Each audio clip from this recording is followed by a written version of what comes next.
Morata. Servicios informativos.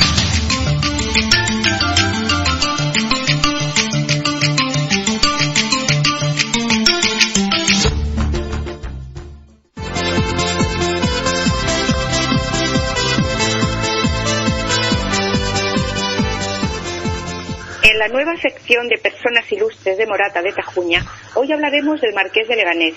Para ello, tenemos como invitado a Agustín Miranzo Sánchez Bravo, periodista e historiador, nacido en Morata y autor de varios libros. Buenos días, Agustín. Te agradecemos que estés hoy con nosotros en Informativos para que nos hables como investigador de documentos históricos de Morata. ¿Qué tal? Hola, buenos días, Araceli. Pues mira, encantado de estar con vosotros. Pues muchas gracias. Bueno, en principio tengo que felicitarte por estos trabajos que tienes publicados y que tantos años te habrán costado de investigación. Bueno, pues la verdad es que sí, cuando te planteas escribir un libro de historia, aunque yo no soy historiador de formación, sí que, hombre, si eres un poco exigente y honrado contigo mismo, pues te obligas a investigar, a buscar documentos, a transcribirlos. Y la verdad es que es un trabajo lento, pero bueno, la verdad es que a mí me gusta mucho. De alguna forma el trabajo de historiador tiene algo que ver con el de periodista, de investigar, de ir a las fuentes. Y bueno, pues yo en mis ratos libres, pues hace ya mucho tiempo que me dediqué a esto de investigar. Y claro, cuando te planteas investigar temas históricos, pues qué mejor que investigar de la historia de tu pueblo, ¿no? Pues cuando estaba en Teruel hice un libro de Teruel y pues ahora que estoy en Morata, pues libros de Morata.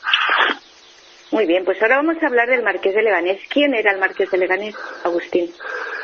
Pues la verdad es que es un personaje, no es un personaje, digamos, de los que se estudian en el bachillerato. Yo no recuerdo haberlo estudiado, pero sí que es un personaje que cuando te profundizas en él y investigas sobre su trayectoria, sí que es un personaje interesante y cuando tenía es decir, al revés, no tenía ningún motivo para destacar. Pero él al final destacó y en su época en el reinado de Felipe IV sí que fue un personaje que de alguna forma influyente y bueno, que participó en hechos históricos bastante importantes. Si quieres, yo te cuento un poco lo que es. Sí, en principio quería saber cómo llegó a Morata. Vamos a ver, en Marqués de Morata hay una confluencia de intereses, digamos. Por un lado, Morata, mucha gente sabe que unos años antes, 50 años antes aproximadamente, en 1575, compra su libertad, digamos, de la Arzobispado de Toledo. Para comprar esa libertad y pasar a la corona real, pues deuda, se hipoteca, pues como nos hipotecamos ahora para comprar un piso. Es decir, Morata se hipoteca en 24.000 ducados, que era 24.000 ducados en esa época era una cantidad importante. Y pasa del Arzobispado de Toledo a la corona real. ¿Qué significa esto? Bueno, pues que tiene independencia. Pero al cabo de los años, bueno, pues esto fue en 1575, sobre 1630, Morata prácticamente no ha amortizado de la hipoteca, entre comillas, que dio, apenas ha amortizado 1.000 ducados, o sea, nada, y encima de los intereses que tiene que pagar todos los años, como cualquier hipoteca, pues muchos años no puede pagarlos directamente, o sea, no puede pagarlos a las personas que le han prestado ese dinero. Por lo cual, Morata necesita encontrar una solución a esa situación, y por otro lado está el Marqués de Leganés, que en ese momento está en pleno apogeo de su vida, militarmente, políticamente, socialmente, y que le viene bien pues comprar una villa pues a 30 kilómetros de la corte, que es donde la gente, los nobles buscaban estar cerca del rey. Y qué mejor que una villa pues como Morata, que está cerca de la corte. A mí también me extraña, bueno, yo tengo mis teorías, pero vamos, tampoco no hay un documento que lo afirme, porque cuando llega Morata el Marqués ya hay Marqués de Leganés. Y sin embargo, elige Morata. ¿Por qué? Yo creo que económicamente no le interesaba, se gastó bastante dinero, pues le gustaría, la verdad es que no lo sabemos, es decir, no hay un documento que diga el marqués de Leganés de la Morata por esto, no. Se le presenta la posibilidad de comprar este señorío y lo compra. ¿Que le gustaba más que Leganés? Pues seguramente. Y ahí se quedó. Oye, una cosa, ¿y cómo fue su faceta militar? Porque fue militar y fue político. Sí, la verdad es que lo que te decía antes, ¿no? Nadie ha estudiado, que yo sepa, marqués de Leganés en el bachillerato, pero si miras su trayectoria, pues un poco forzado por las circunstancias. Es decir, él, que es el cuarto hijo de una familia noble, pero vamos, de la nobleza secundaria o secundona, es decir, no es una nobleza del duque de Alba, en fin, es una nobleza de más bien baja, ¿no? Entonces, es el cuarto hijo. ¿Esto qué significa? Pues la nobleza ya sabemos lo que pasa, es decir, el primer hijo hereda los títulos y los que haya. Otro se suele dedicar a la milicia, otro a la religión, y las hijas, pues oye, buscarle un buen marido. La vida era así. Luego sí que analizamos cómo se plantea esto con los hijos de Marqués de Leganés, y verás que se cumple a rajatabla. Entonces, es el cuarto hijo. ¿Qué significa eso? Que se tiene que buscar la vida, para entendernos. Es decir, él no va a heredar los títulos del padre y... ¿qué hace? Pues mira, se va con su madre. Su madre se casó de segundas con su padre, es decir, es hijo del segundo matrimonio de su padre. Con lo cual todavía menos posibilidad, digamos, de que supere Marqués de Uceda, no, Marqués de Uceda, que es lo mismo, y de Loriana. Entonces, se va con su madre a los Países Bajos. Su madre es la reina de la hija de Felipe II, de Isabel Clara, y se va allí, jovencito. Y hay, bueno, pues la carrera militar, entre militar y religioso, pues la carrera militar. Y digamos que hay progreso, es decir, él al parecer era un buen militar, es decir, luego se le criticó bastante, pero él era buen militar. Y a base de, bueno, pues los militares, si no eres el duque de Alba, tienes que progresar a base de batallas. Y él progresa a base de estar en batallas y llega pues, capitán, maestre, y llega a general del ejército, de la artillería española. Y a partir de ahí, otro hito en su vida, que es, él regresa a España en torno a 1620 por ahí, ya mayor, porque ya veremos que se ya mayor. En 1620 él tenía como 40 años, porque no está clara su edad cuando nace, unos dicen en 580, otros en 1584, pero vamos, en cualquier caso tenía cerca de 40 años. Regresa a España y en España le sucede algo, él se arrima, entre comillas, pues a un personaje que sí que conocemos todos, que es el conde Duque de Olivares. Es decir, el conde Duque de Olivares sabemos que fue el más poderoso del reinado de Felipe IV, maneja todos los territorios de la corona, que entonces, en fin, abarcaba el medio mundo, y él, digamos que se hace, pues, era primo, pero el conde duque le quiere casi como un hijo, porque, bueno, sabes, el conde duque no tuvo hijos, y tuvo uno y una hija se murió, en fin. Y a partir de ahí, pues, a su carrera militar, pues se une su carrera diplomática. Ya, y fue uno de los coleccionistas también de arte más importantes de su época. Me gustaría contar sobre el tema del... Porque es que influye, es decir, normalmente en la vida una cosa te lleva a otra, ¿no? Y lo que eres de joven te lleva a lo que eres de mayor, en fin. Y cuando regresa a España de los Países Bajos, ya como general de artillería, y en fin, se une sí, el conde Duque de Olivares, digamos, que le tiene como su secretario, para entendernos, y en fin, le da posibilidades de ascender socialmente. Él se vuelve a Flandes y te voy a contar esto porque es algo que todos conocemos, es decir, participa en el sitio de Breda. El sitio de Breda, sabemos, la consecuencia artística, digamos, como has preguntado por los cuadros, es el cuadro de las lanzas, de la rendición de Breda de Velázquez. Entonces, en ese cuadro, el personaje principal es el general español, que es Ambrosio Spínola. Y bueno, pues la parte de los flamencos, que rinde en la ciudad. Entonces, él esa es una muestra de su influencia, ¿no? Es decir, en un cuadro no aparece a cualquiera, es como ahora, no todo el mundo sabe la televisión, pues él consigue aparecer en ese cuadro, como un personaje secundario, pero aparece en ese cuadro.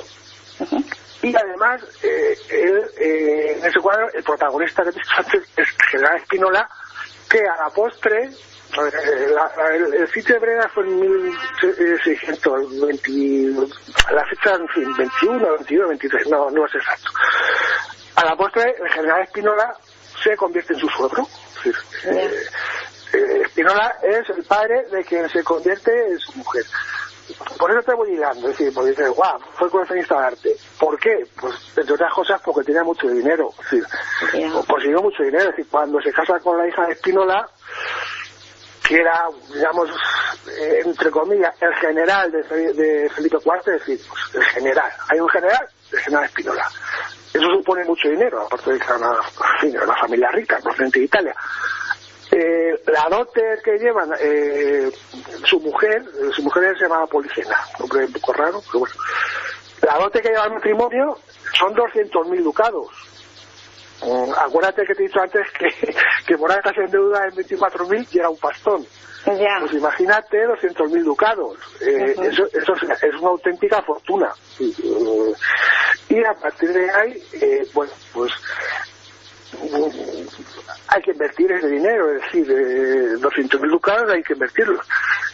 ¿Cómo se invierten? Pues mira, por ejemplo, cuando viene, se casa el matrimonio es en 1627. En esa época él ya es marqués de Leganés, ya la nombra el rey, ya la nombra marqués de Leganés. Pero lo que te decía antes, es decir, por lo que sea, yo pues le gustaría a Morata. Él elige comprar el señorío de Morata y claro, eso supone dinero. Pero ¿qué ha quedado de él en Morata? ¿Qué quedó? Porque estamos enfrentándonos a una época. Vamos a ver, ¿qué quedó? Él llega a Morata, hay un expediente, luego si quieres hablamos de él, porque es muy interesante. Hay el expediente para, no es decir, yo compro el señor de Morata, doy el dinero y ya está. Es decir, es un expediente bastante... Yo lo he estado mirando hace poco, es decir, un expediente bastante voluminoso, pues que exige, pues por ejemplo, que antes de nada el pueblo de Morata, el concejo, no todos, no el ayuntamiento, todo el concejo, al menos la gente y decida qué hacer. Es decir, tenemos este problema en Morata, tenemos una deuda, no podemos pagarla, ¿qué hacemos? Entonces, la inmensa mayoría dice que hay que venderse, o sea, hay que vender el pueblo, hay que vender la jurisdicción para que quien la compre pues pague esas deudas. Solo hay una persona que se opone, dice que no quiere, o sea, pero bueno, lógicamente hay un expediente que aparece un montón de nombres que todos, claro, pues se decide de venderlo. Luego hay que solicitar el permiso del rey, hay que volver a reunir al consejo para ver qué ofertas han presentado, hay que anunciarlo, un poco como ahora, es decir, ahora se anuncia en el boletín oficial del Estado cualquier cosa que hace o de la provincia, cualquier cosa que hace un pueblo, un ayuntamiento, pues entonces habría que anunciarlo. ¿Y cómo se anuncia? Pues en Madrid, en Alcalá, de alguna forma estábamos ligados a Alcalá por el arzobispado, y en Toledo, que pertenecía a la provincia de Toledo, pues se anuncia, Morata se quiere vender su jurisdicción, y que se presenten ofertas. Y la oferta que se presenta, las ofertas no, se presenta una oferta, que es la del marqués de Leganés. Y oye, quería preguntarte también, ¿su residencia habitual, sabemos si era Morata o solo acudía ocasionalmente? Vamos a ver, yo he buscado y no hay constancia, entre otras cosas porque, vamos a ver, esta persona, es decir, te he contado un poco su trayectoria en los Países Bajos. A partir de la década de los 30, es decir, lo mismo que ha hecho en los Países Bajos, Flandes, Bélgica, lo que es la Holanda, aparte de poder estar ahí y hacer labores diplomáticas, militares, burocráticas como gobernador, llega un momento que se vuelve, o sea, en lugar de Flandes se pasa a Igual, que ¿eso qué supone? Que si eres gobernador de Italia, de la corona española, tienes que residir en Italia. Si eres de Milán, tienes que residir en Milán, ¿me entiendes? Entonces, el Morata yo creo que residió poco tiempo, sí. De hecho, cuando sale con el señorío, es decir, el señorío lo compra después de este proceso tan largo que te he explicado, que termina en el año 33. Es decir, el año 33, el rey, al fin y al cabo es el que tiene que certificar que eso se ha producido, firma, y Morata ya es señorío del... Luego te cuento algunas curiosidades del señorío, que son cosas curiosas. Es señorío del Marqués de Leganés. Pero en ese momento el Marqués de Leganés, o sea, directamente, ahora me pongo en duda si está en Flandes o está en Italia, pero en cualquier caso no está en Madrid. Y todo el proceso, pues claro, el señorío no supone que te regale una casa, digamos, tú tienes que comprarte un sitio donde residir. Y todo el proceso de adquirir las casas, pues que ya sabemos dónde estaba el palacio, ¿no? Yo creo que era el Palacio de Altamira, en realidad es el Palacio de Leganés. Pues toda la zona de Cruz de Orozco, calle Centro, hasta por arriba calle del Ciego, es decir, toda esa manzana inmensa, pues todos los trámites los ejecuta su mujer. Es decir, no era una mujer, a pesar de la época, era una mujer activa, es decir, ella la que compra esos terrenos, en realidad eran casas, es decir, no se hace un palacio a partir de un solar, es decir, ella compra casas y la va adecuando, digamos, hombre, pues a lo que es un palacio, tampoco, sí, de hecho, yo no he visto ninguna imagen del palacio, me refiero del siglo XIX. Bueno, claro, es que nos hemos remontado a una época muy antigua, ¿no? Y entonces, claro, para que quede algo sí que queda, pero ya no tiene nada que ver. Pero me refiero que, hombre, hay casas por ahí, más altas de su palacio, una casa señorial, digamos, oye, pues una puerta de piedra, en este caso... que quedan algunos... No, yo siempre digo que el palacio del Marqués de Leganés, de Altamira, era más importante, luego si hablamos, era más importante el contenido, que eran la colección de cuadros que llegó a colgar en ahí, que el propio palacio. En el palacio hay sí que hay documentos que pues no llamaban la atención, y cuando venían tenían que arreglar goteras, porque no había goteras, y no era un palacio... La imagen que tenemos de un palacio. Sí, pues Agustín, para finalizar, vamos a hablar, podríamos hablar por encima un poco de sus sucesores. El segundo marqués y el tercero, que pasó a morir. Es lo que te he dicho antes. En la nobleza, pues los hijos, el primero ya sabes que es hacia mayorado, eso significa que esos bienes y los títulos van al primogénito, un poco como la monarquía, un poco no, igual, es decir, el primogénito lleva los títulos y el mayorado, que son los bienes económicos, digamos. Luego que queda, pues eso, o milicia, o religión, o las hijas casarse. Entonces, en el caso del Marqués de Leganés, es un ejemplo de libro. Porque se casó dos veces, aparte con Policena se murió muy joven, y se volvió a casar con el primer marqués se casó con Francisca Fernández, una condesa, la marquesa de Pozas, Francisca Fernández de Córdoba, ¿no? Entonces se casa en segunda nupcia. Igual, cosa curiosa, es decir, se casa él con la madre, con la condesa de Pozas, y su hijo primogénito, que es Gaspar, que se llama como el conde duque, pues a ese servicio, digamos, su hijo se casa con una hija de la duquesa de la marquesa de Pozas. Es decir, date cuenta cómo se buscaban pues influencias, digamos, los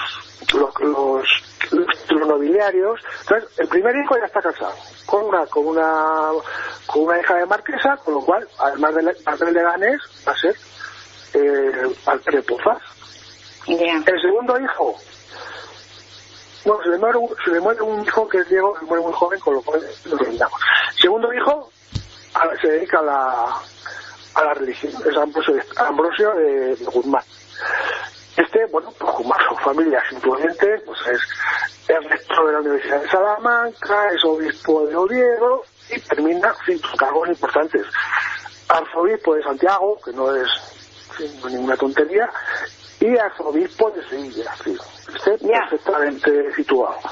Y el tercer hijo, o sea, el segundo, perdona, bueno, te he dicho que se había casado con la hija de la marquesa de Poza, con lo cual heredaría también ese título, y la hija, que igual luego tendrá su importancia, la hija pues la buscan un matrimonio y la casan con un noble que al final será la que este matrimonio de la hija se llama la hija es la que al cabo de los años, cuando el tercer marqués de Leganés ya no tenga descendencia, es la que hará que pase, es la bisnieta, es un bisnieto del primer marqués el que pasa, digamos, el marquesado de Leganés a la casa de Altamira.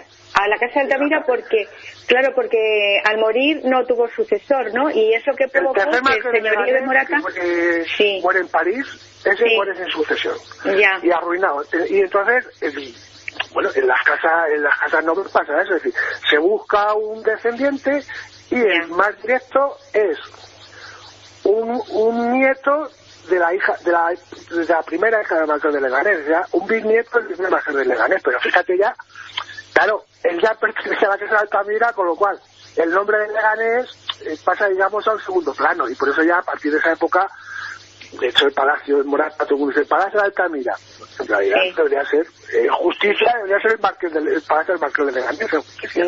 Sí, pues desde luego es la historia de uno de los personajes más importantes con raíces en Morata, pero no la conocía, y bueno, pues cuando te pones a investigar, bueno, pues ves que la verdad es que, bueno, pues eso, llegó a ser un personaje muy, muy importante. Tuvo sus altibajos, antes me has preguntado, si eso me cortas, antes me has preguntado si vivió en Morata. Hay constancia de un momento en que vivió en Morata. Estuvo en el año 43 o por ahí, 1643. Mira, ahora, bueno, no es lo mismo, pero tampoco la actualidad. Es decir, en esos años Cataluña ya tenía esos problemas con la corona de España. Y bueno, pues había rebeliones, había levantamientos y tal. Entonces, se va en el año 42 al frente del ejército real, digamos, a enfrentarse a los catalanes que estaban ayudados por los franceses, como pasa casi siempre. Bueno, y tiene una derrota, o sea, bestial. Sí, tiene una derrota tremenda de estas que dices, en fin, un montón de muertos, en fin. Ya, bueno, lo que te quiero decir para ir finalizando, que la historia de estas personas, que es una de las más importantes, como he dicho antes, con raíces en Morata, y claro, para entender todo esto es un poco complicado porque habría que profundizar mucho en estos personajes, porque claro, lo que tú decías, de uno va a otro, y bueno, hay una historia ahí pues, para de nunca los reyes tienen y esto pasa igual, claro, a otro nivel, pero seguro. Pues Agustín, me gustaría sugerir a nuestros oyentes, porque tú tienes un blog, que visiten tu blog con fecha de 2013, ¿no? Claro. Que lo has publicado. Yo, mira, en el blog, lo que me estás preguntando ahora, hace ya bastante tiempo, me lo tengo que repasar, pues claro, sí, van a ser otras historias. Y bueno, pues la gente que visite el blog, gratis, no son, digamos, son capítulos cortitos, no. Y bueno, pues al que le guste la historia de Morata, pues ahí tiene para ir integrándose. Claro, ahí pueden profundizar en todas las historias que tú estás investigando y que tienen un valor incalculable. La historia, no sé, creo que la historia hablada es complicada. Por eso que tú dices, hombre, claro, es muy complicado. Es lo que te decía, que es muy complicado para entenderlo así en poco tiempo. Sí, el hijo de tal, el nieto de tal, sí es complicado. Claro. Pero pues oye, pues voy a volver atrás, a ver por qué, sí. Claro. Bueno, pues a quien le guste, ahí tiene material. Claro, entonces habría que buscarlo en Google, por ejemplo, ¿no? Y como tu nombre, Agustín... El mejor método de entrar en el blog... Sí. El blog, yo cada vez que meto, ahora hace tiempo que no meto nada, pero bueno, cuando hago alguna entrada en el blog, la anuncio, digamos, o la publicito en el Facebook.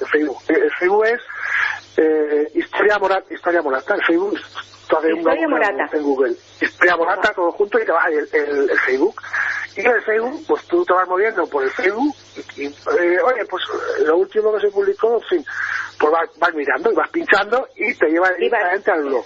Te va llevando a todo. Igual, el blog tú puedes decir, hay como 200 entradas o más. Claro, en el blog figura como conoce la historia de Morata, que tiene para mí que tiene un valor histórico-cultural de estos hechos del pasado que pertenecen al patrimonio ya. Esto pertenece ya al patrimonio cultural de Morata, claro.